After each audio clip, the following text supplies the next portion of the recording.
Going to be making my Valentine's Day wreath, and most of this stuff I got from Dollar Tree. The only thing that I didn't get from Dollar Tree is this mesh here, but you can get the same colors at the Dollar Tree now. This was just a gift for my birthday, so I'm just going to use this up, but I checked and they do have red and this pink in the Dollar Tree mesh along with this here. This is the Dollar Tree mesh, and this one's just white with red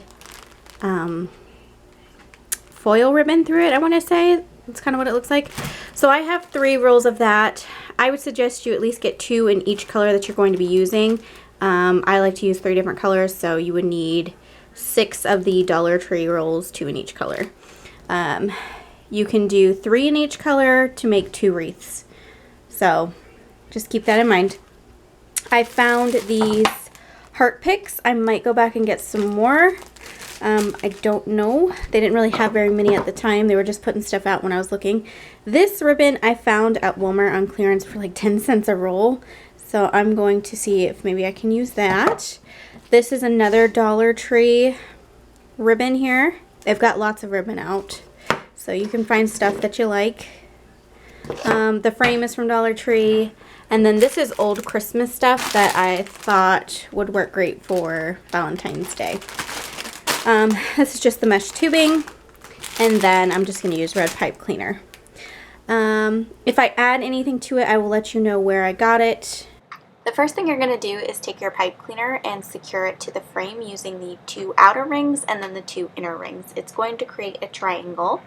You should have 3 pipe cleaners per section, a total of 6 on the inside and 6 on the outside.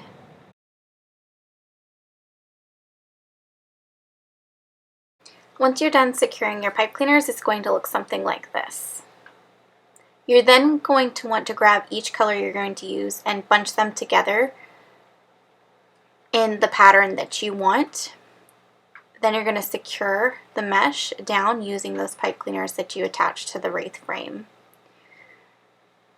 You're then going to create a poof, moving in whatever direction you prefer, left or right, it doesn't really matter. You can start on the inside or the outside, whatever feels most comfortable. Adjust the poofs to the fluffiness that you like, and then just keep securing it down to each pipe cleaner.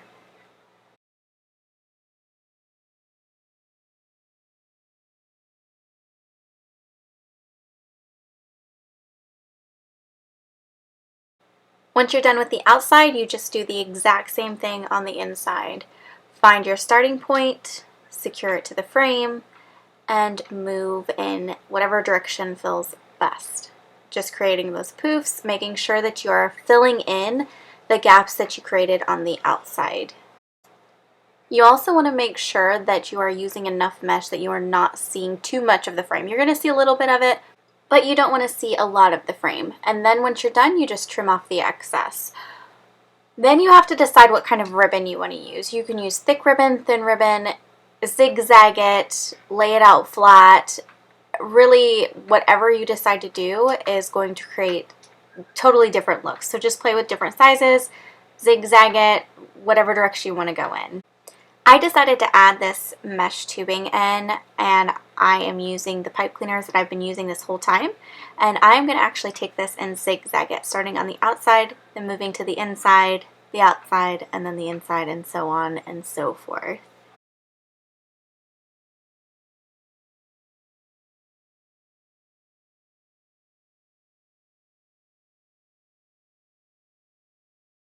Here you see me sealing the end of this ribbon. It just keeps it from fraying. And then I'm just going to do the exact same thing, secure it down with the pipe cleaners I've been using, and I'm going to follow the outside rings with this particular ribbon, just using, again, the same pipe cleaners I've been using this entire time. You're just going to follow all the way around on the outside, and then you're going to do the exact same thing on the inside. Now you can use a different pattern to give more color, more texture, more dimension, but I decided just to keep the ribbon the same on the inside and the outside.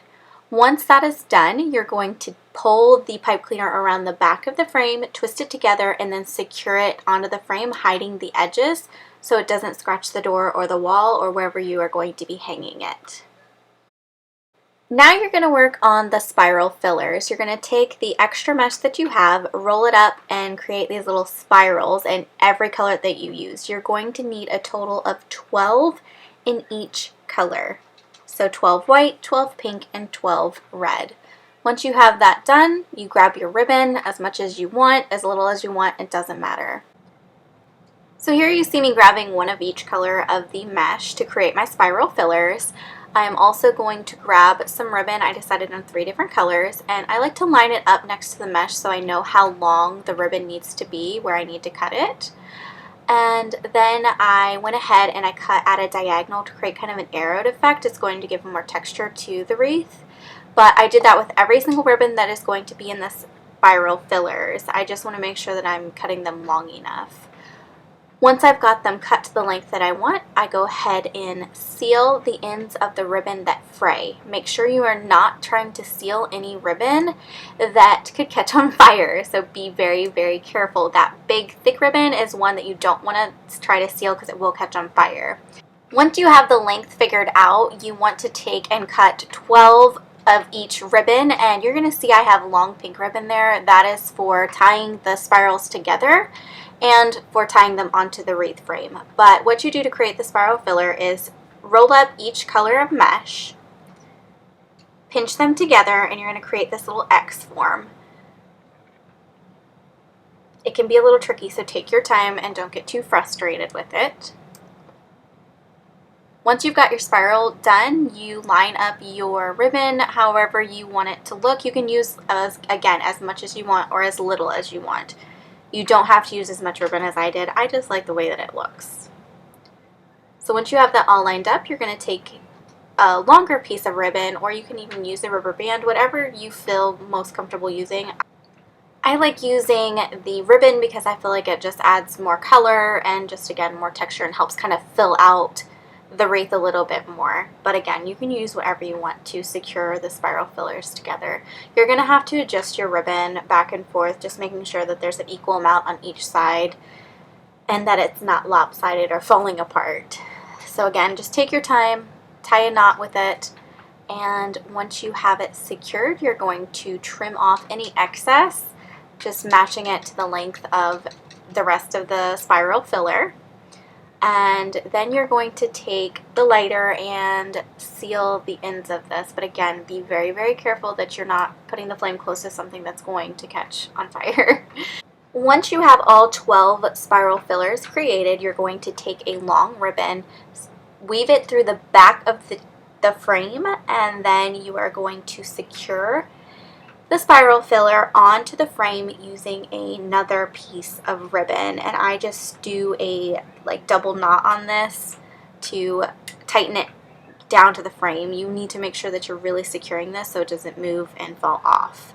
Then you just trim off the excess, again sealing the ribbon but keeping it away from the wreath so you are not catching your wreath on fire. Once that's done, you just repeat the process, covering up every pipe cleaner that you have on the wreath. And you can trim down any of the ribbon that seems to be too long, but that is the end result, guys. There is my Valentine's Day wreath. And here's a picture of what it looks like during the day. I like the way that it turned out, and I love to hear from you guys what you created. So feel free to tag me on Instagram, and I will see you guys soon. Bye!